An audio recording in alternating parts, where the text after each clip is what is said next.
తోకచుక్క. తరువాయి భాగం. చతుర్నేత్రుడు సమరసేనుడు కొండ కొసన ఉండగా ఒకవైపు నుంచి ఏకాక్షి వచ్చి అప్పుడే కొండెక్కి వస్తున్న కంబాండుణ్ణి అడ్డగించడం జరిగింది కదా.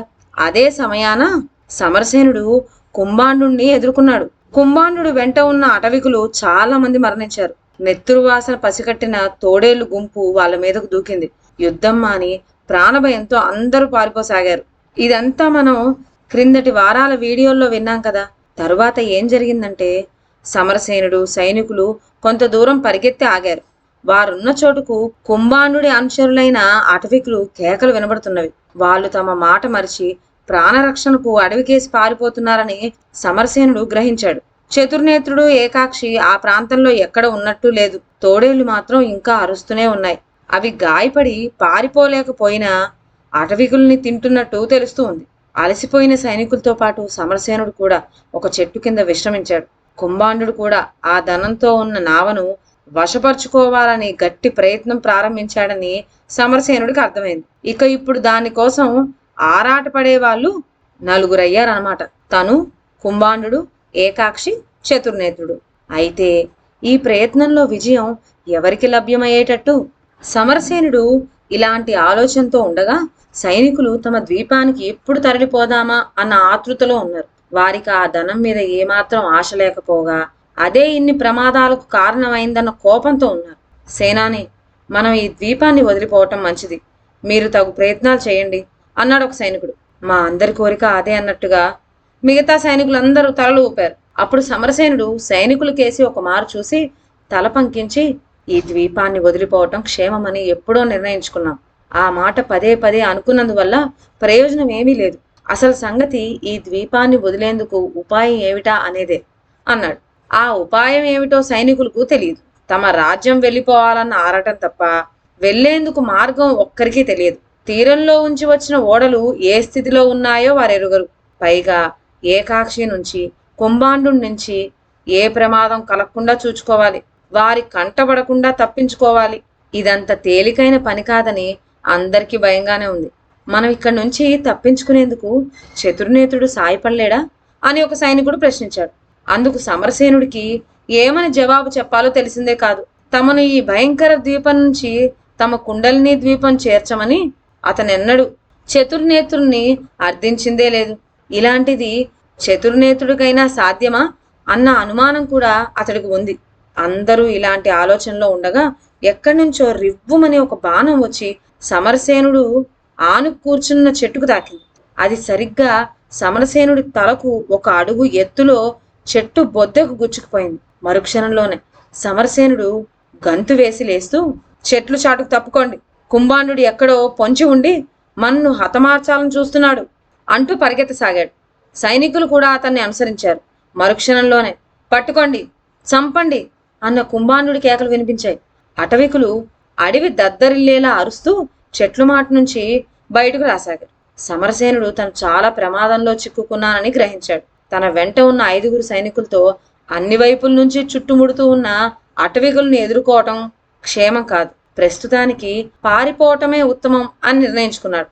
దారి తెన్ను లేని ఆ చెట్లలోంచి అటవికులు ఇంకా తమను వెంబడిస్తున్నట్లు వాళ్ళ కేకలను బట్టి గ్రహించారు.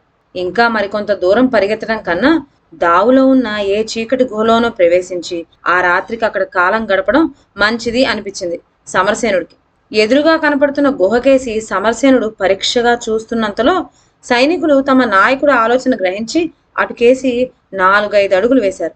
వెంటనే సమరసేనుడు వాళ్ళను, తొందరపడకండి, కొంచెం ఆగండి అంటూ హెచ్చరించారు. తొందరపడి గృహలో ప్రవేశించడం ప్రమాద కారణం కావచ్చు. ఆ గుహలో సింహం లాంటి ఏ క్రూర ముఖమైనా ఉండవచ్చు కదా అన్నాడు సమరసేనుడు. సేనాని, మరేం చేయాలి? కుంభాండు అటవికులు మన వెంటే వస్తున్నారు కదా అన్నాడు ఒక సైనికుడు వెనుదిరిగి చూస్తూ. గుహలో సింహం ఉన్నదా లేందా తెలుసుకోవడం ఎలా? మరొక గుహ దగ్గరికి పోయినా ఇదే సమస్య ఎదురవుతుంది కదా అన్నాడు మరొక సైనికుడు. సైనికుల ప్రశ్నలకు సమరసేనుడు చిరునవ్వు నవ్వాడు. తాను ముందుగా హెచ్చరించకపోతే వాళ్ళు గుహలోకి జొరబట్టం జరిగి ఉండేది. ఒకవేళ ఏ సింహమో పులో అక్కడ ఉంటే వాళ్ళు దానికి ఎరైపోయి ఉండేవాళ్ళు. సమరసేనుడు విల్లంబులు చేతకు తీసుకొని, మీరందరూ కత్తులతో సిద్ధంగా ఉండండి, నేను గుహలోకి బాణం కొడతాను. ఒకవేళ లోపల ఏదైనా క్రూరముగా ఉంటే అది హఠాత్తుగా మన మీదకు వచ్చి పడుతుంది, జాగ్రత్త అన్నాడు.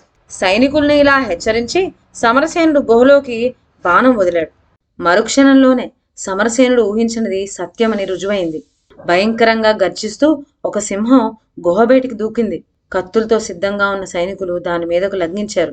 కానీ ఆ సింహం అంతలో వెనుకకు తగ్గి అడవిలోకి పారిపోయింది. సమరసేనుడు కత్తి చేయబట్టి ముందుకు నడవసాగాడు. వెనుకనే సైనికులు కూడా కత్తులు సిద్ధంగా ఉంచుకొని అనుసరించారు. వాళ్ళు గుహ దగ్గరికి వెళ్లి లోపల అడుగు పెట్టేసరికి సన్నని అరుపు లాంటిది వినిపించింది. వెంటనే సమరసేనుడు 4-5 అడుగులు వెనక్కు తగ్గి, గుహలో గాయపడిన మరో సింహం ఉన్నట్టుంది, అది ఏ స్థితిలో ఉన్నదో తెలుసుకోకుండా లోపలికి వెళ్లటం ప్రమాదకరం, నిప్పు వెలిగించండి అన్నాడు సైనికులతో. వెంటనే 2 సైనికులు చెకుముకురాయి కొట్టి గుహద్వారం దగ్గర చిన్న మంట చేశారు. దాంతో చిన్న కాగడా ముట్టించి సమరసేనుడు ముందుకు వెళ్లి గుహ లోపల భాగాన్ని పరీక్షగా చూశాడు. అక్కడ బాణం దెబ్బ తిని గిలగిలా తన్నుకుంటున్న ఒక సింహం పిల్ల, దాని పక్కనే అరుస్తూ మరో సింహం పిల్ల కనిపించినాయి. భయం లేదు, ఇక లోపలికి రండి అంటూ సమరసేనుడు గుహలోకి వెళ్ళాడు. గాయపడకుండా ఉన్న సింహం పిల్ల గర్జిస్తూ మెల్లగా వెనుకడుగు వేయసాగింది. సమరసేనుడు దానికేసి ధైర్యంగా నడుస్తూ మెల్లగా ఈల వేయసాగాడు. కొద్దిసేపట్లోనే అది గర్జించడం మాని గుహలో ఒక్క మూల ఒత్తిగిల్లి కూర్చుంది. సైనికులు సమరసేనుడు కూడా లోపల కూర్చున్నారు. అప్పటికి బాగా ప్రొద్దుపోయింది. కుంభాండుడు, అటవికులు ఇంకా సమరసేనుడి కోసం అడవి గాలిస్తున్నారనటానికి సూచనగా అప్పుడప్పుడు వాళ్ళ కేకలు వినబడుతున్నాయి. తాము ఉన్న చోటు తెలియరాకుండా ఉండేందుకు సమరసేనుడు గుహ ముందు వెలిగించిన మంట ఆర్పివేయించాడు. గుహలో చాలా చీకటిగా ఉంది. బాణం దెబ్బతిన్న సింహం పిల్ల చచ్చిపోయింది. గుహమూలకు పోయి కూర్చున్న సింహం పిల్ల మాత్రం అక్కడే ఉండి కవ్విస్తున్నట్టు మధ్య మధ్య మెల్లగా గర్జిస్తోంది. బయటికి పారిపోయిన సింహం తన పిల్లల కోసం తిరిగి వస్తుందన్న భయం సమరసేనుడికి కలిగింది. అంతేకాక కుంభాండు అటవికులు తమ కోసం ఆ ప్రాంతం అంతా గాలిస్తున్నారని కూడా గ్రహించాడు. సమరసేనుడు గాని సైనికులు గాని కళ్ళు మూయటానికి కూడా భయపడుతున్నారు. వస్తున్న నిద్రను ఆపుకుంటూ వారు అలాగే కూర్చున్నారు. హఠాత్తుగా కుంభాండు తన అటవిక మూకతో గుహద్వారాన్ని అటకాయిస్తే తమకు ప్రాణాపాయం తప్పదని సమరసేనుడికి భయం. అందుకని సైనికులను ఆ ప్రాంతంలో ఉన్న చెట్ల మీద వేగులుగా ఉంచడం మంచిదనుకున్నాడు. మనమందరం ఇక్కడే కూర్చోటం వల్ల ప్రయోజనం లేకపోగా ప్రమాదం కూడా ఉంది. మీరు ఆ కనపడే చెట్లెక్కి కుంభాండు చర్యలను కనిపెట్టి చూడండి అని అతడు సైనికులకు ఆజ్ఞాపించాడు. సైనికులు తమ తమ ఆయుధాలు చేతబట్టి గుహ బయటికి వచ్చారు. అక్కడకు కొంచెం దూరంలో గుబురు కొమ్మలతో ఉన్న చెట్టెక్కి కుంభాండు ఎక్కడ ఉన్నది పరీక్షగా చూడసాగారు. గుహలో ఒంటరిగా ఉన్న సమరసేనుడికి దగ్గరలోనే మాటలు వినపడినాయి. అవి తన సైనికుల మాటలు కావని గుర్తించాడు. ఒకవేళ కుంభాండుడి ముఠా ఏమో అన్న అనుమానం కలిగింది. మెల్లగా గుహద్వారం వరకు వచ్చి బయటికి తొంగి చూశాడు. ఎవ్వరూ లేరు. తిరిగి గుహలోకి వెళ్ళాడు. ఈసారి మాటలు స్పష్టంగా వినబడుతున్నవి. అతడికి చాలా ఆశ్చర్యం కలిగింది. గుహలో నుంచి ఎటువైపుకైనా రహస్యద్వారం ఉందేమో అని పరికించి చూశాడు. గుహ వెనక వైపు నుంచి శబ్దం వస్తున్నట్లు తెలిసి ఆశ్చర్యపోయాడు. పెద్ద కొండలో ఉన్న ఒక చిన్న గుహ వెనుకకు మానవ మాత్రులు ఎలా వెళ్ళగలరా అన్న సంశయం అతడికి కలిగింది. రహస్య ద్వారం ఏదైనా ఉన్నదేమో అని గుహ వెనక భాగాన్ని పరీక్షగా చూడసాగాడు. హఠాత్తుగా అతడి చేతికి చిన్న మేకులాంటి వస్తువు తగిలింది. దాన్ని పట్టుకొని బలంగా గుంజేసరికి రాతిలో మలచబడిన ఒక చిత్రమైన తలుపు తెరుచుకుంది. అందులో నుంచి చంద్రకాంతి గుహలో ప్రవేశించింది. అక్కడికి కొద్ది గజాల దూరంలోనే 2 మనుషులు మాట్లాడుకుంటున్నట్లు సమరసేనుడు చూచాడు. వాళ్ళ దుస్తుల తీరును బట్టి చూస్తే వాళ్ళు అటవికులుగా లేరు. మంచి మంచి రంగుల దుస్తులు ధరించి ఉన్నారు. సమరసేనుడు ఏమిటి చేయటమా అని ఆలోచించేటంతలో వాళ్ళ దృష్టి అతడిపై పడింది. వాళ్ళు ఒక్కసారిగా సమరసేనుడి మీదకు దూకి అతన్ని బంధించారు. తర్వాత ఏం జరిగిందో నెక్స్ట్ వీడియోలో విందాం. అంతవరకు సెలవు. నా ఛానల్లోని కథలు మీకు నచ్చినట్లయితే నా ఛానల్ను లైక్ చేసి సబ్స్క్రైబ్ చేయండి. షేర్ చేయడం మర్చిపోవద్దు. కొత్త కథల నోటిఫికేషన్ కోసం బెల్ ఐకాన్ ప్రెస్ చేయండి. Thank you.